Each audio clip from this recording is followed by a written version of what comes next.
இந்த டாப்பிக்கில் நம்ம என்ன பார்க்க போகிறோம் அப்படின்னா the law of equally marginal utility. இதுக்கு முன்னாடி நம்ம என்ன பார்த்தோம் அப்படின்னா law of diminishing marginal utility. Cardinal யூட்டிலிட்டியில் 2 டைப்ஸ் வரும். அதில் வந்து law of diminishing marginal utility first பார்த்தது, அதுக்கடுத்தது வந்து law of equally marginal utility பார்க்குறோம்.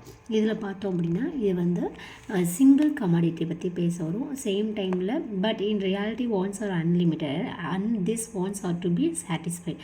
நமக்கு வந்து பார்த்தோன்னா தேவைகள், அதாவது நம்மளோட விருப்பம்னு பார்த்தோம் வான்ஸ் வந்து இது வந்து அன்லிமிட்டட், நம்மளால் வந்து கணக்கிடவே முடியாது.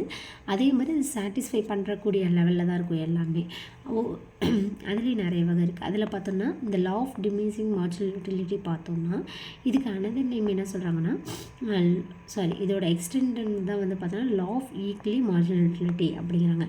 இது அது இல்லாமல் லா ஆஃப் சப்ஸ்டியூஷன் அப்படின்னு சொல்கிறாங்க. இதுக்கப்புறம் பார்த்தோன்னா இந்த லா ஆஃப் இது law of consumer equilibrium.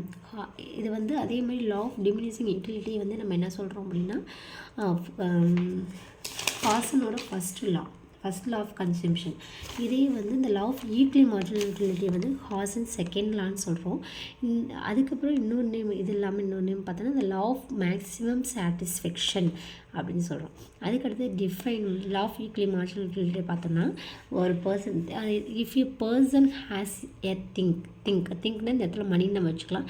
He can put you several uses. இது வந்து ஒரு யூசஸ்க்கு இல்லை, நிறைய யூசஸ்க்கு, அதாவது ஒரு கமாடிட்டி, அதாவது ஆப்பிள், ஆரஞ்சு, இந்த மாதிரி 2 கமாடிட்டி இருக்குதுன்னு வச்சுக்கோங்க. செவரல் யூசஸ்க்காக பயன்படுத்துகிறோம். அதை டிஸ்ட்ரிபியூட் பண்ணுறோம் uses in a such way marginal utility marginal யூட்டிலிட்டிக்காக யூஸ் பண்ணுறோம்.